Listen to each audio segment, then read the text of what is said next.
In today's video, I'm going to teach you how to fix Microsoft Store not downloading apps. If your downloads are stuck, not starting, or constantly failing, don't worry. This is a pretty common Windows issue, and in most cases, you can fix it with a couple of built-in tools.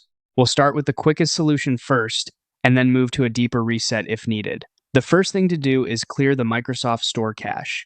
Temporary cache files can become corrupted over time, and that often causes the store to freeze or stop downloading properly. To do this, press the Windows key and R together to open the Run dialog box. In the box, type wsreset.exe, then click OK. As soon as you do that, a blank, black command prompt window will appear. That part is completely normal, so don't close it. Just wait for about 10 to 30 seconds.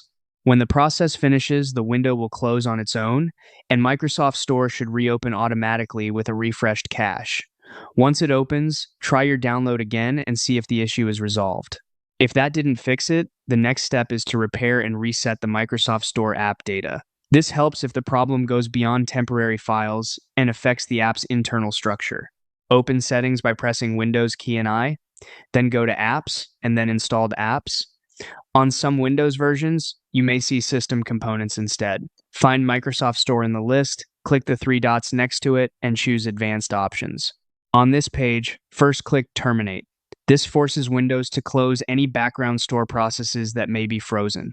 After that, click Repair. Windows will try to fix the app without removing your settings. If downloads still aren't working, come back to the same screen and click Reset.